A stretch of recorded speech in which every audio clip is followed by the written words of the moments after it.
So, I'm a nerd, and I play a lot of video games. So I thought, why not? Let's compare Asian and American video games. So, to start off, we're going to need to know some history behind video games in Asia and America. So, back when video games were all arcade machines where you had to pay a quarter to play a game, the big companies made their arcade machines in Japan and America.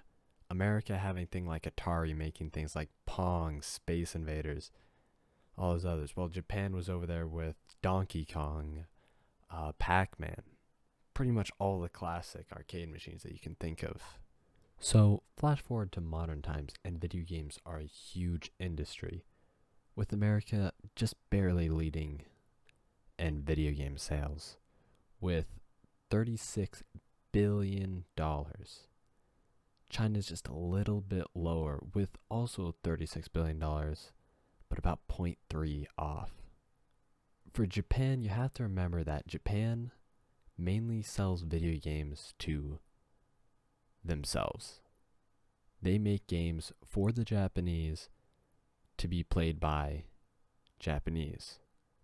So they don't do a whole lot of outside the country sales, which is why they're at a still really high, but not crazy at 18.95 billion. Now, if video games are bringing in this much money, it doesn't take a rocket scientist to figure out video games are pretty cool now. In the modern age, you have games like CSGO, which is a competitive first-person shooter. While it's getting a little bit up there in how old it is, it's still an insanely fun game.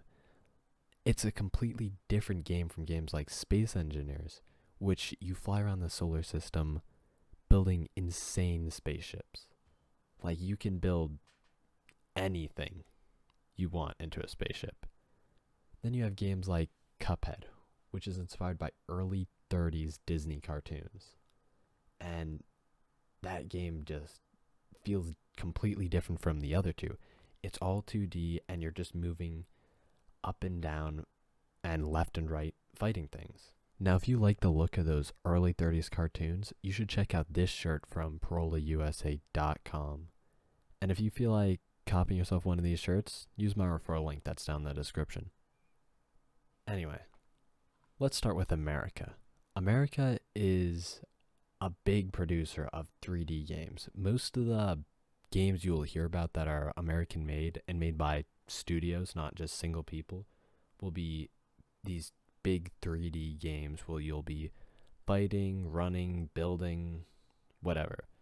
So now we're on to China, and China's a little bit of a weird one to talk about, considering how most of the Chinese games that you will have played, you probably didn't even know are Chinese. These games include PlayerUnknown Battleground, Hearthstone, Overwatch, Clash of Clans.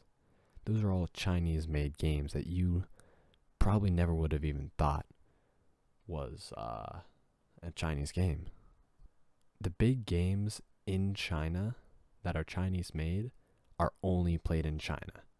And a lot of those are mainly Chinese versions of American, Korean games.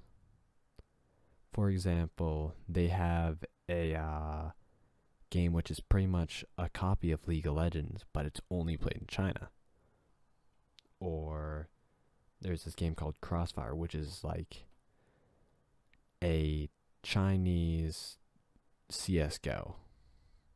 Now we're on to Japan, and like I was saying earlier, Japan's a little bit weird when it comes to games, because their games normally are based off of manga, anime, or they're made into manga and anime.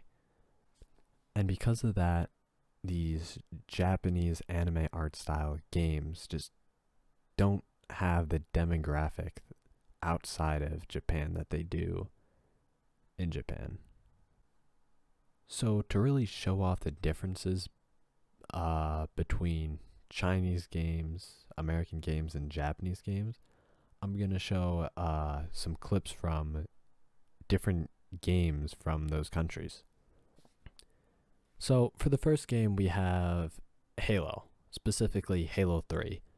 I'd consider this a prime example of an American made video game because it's story based, it's a first person shooter, it's got really good graphics. I mean, it's a little bit of an older game, so the graphics aren't up where they are like now, but for the time, it was a really good looking game.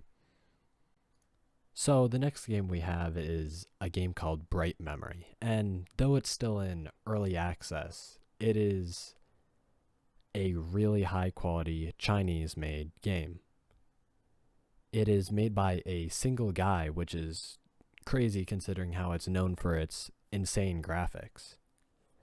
And it's another story-based game which is really fast-paced and the combat is addicting.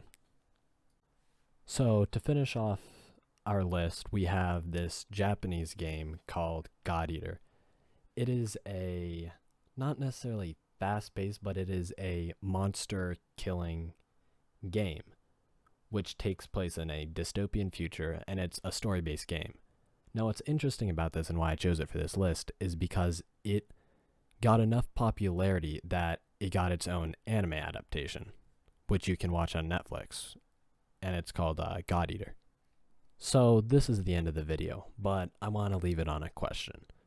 So my question is, of the 3 games I showed there at the end, which would you consider playing the most?